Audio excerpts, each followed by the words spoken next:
Show me your hands.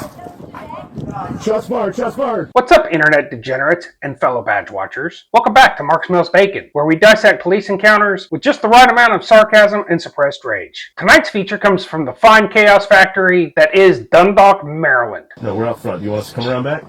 Yeah, go around back. They were supposed to tell you to go around back. Okay, didn't see that. I'll come around the back.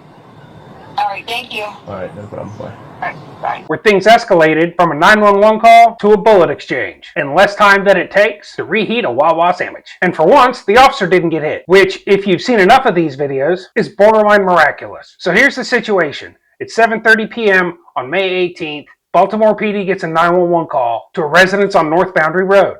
Two officers show up. One hits the front door, one goes to the back. She said for us to come around back. I don't know if you want to wait here, and I'm going to go talk to her. Just hang tight. Because as any cop will tell you, if trouble's not at the door, it's usually hiding behind a trash can in the alley with a loaded Glock. And sure enough, the officer in the alley encounters a man matching the suspect's description.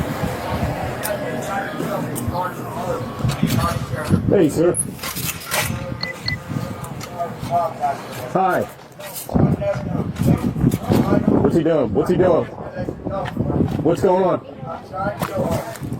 Give me 10-3. Give me 10-3. Which, in body cam terms, usually means this is about to go sideways. Show me your hands. Shots fired, shots fired. Drop the gun, come here.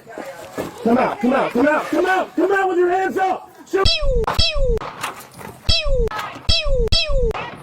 The guy opens fire, like immediately. No warm-up, no shouting match, just lead in the air. The officer takes cover and returns fire, like he's done this drill before. Which, by the way, he probably has, because this is Baltimore County.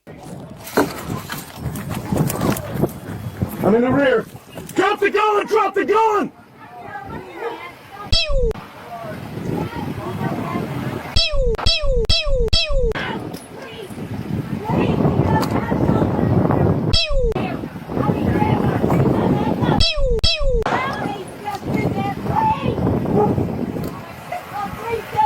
Get out of the car, man! Oh my God! We don't have nothing! Oh my God! Oh my God! Oh my God! Oh my God! 40, good. 46, I'm good. We got more shots fired. He's got a gun in his hand. He's in the house. Shots are exchanged. The suspect gets hit. The officer doesn't, which is great, because there are enough funerals in this job already. Drop the gun! Drop the gun! Come out with your hands up!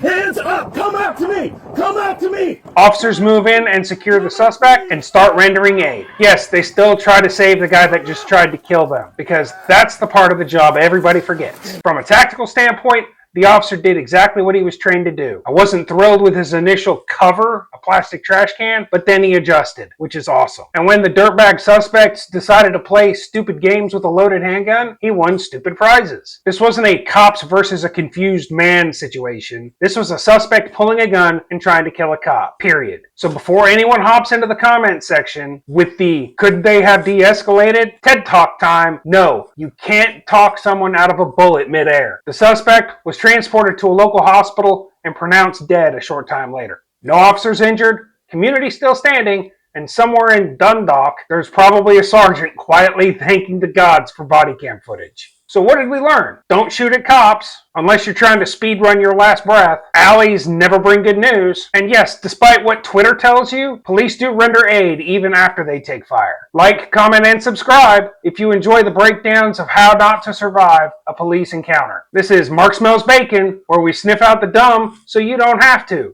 46, I'm good. We got more shots fired. He's got a gun in his hand. He's in the house. Do you smell bacon?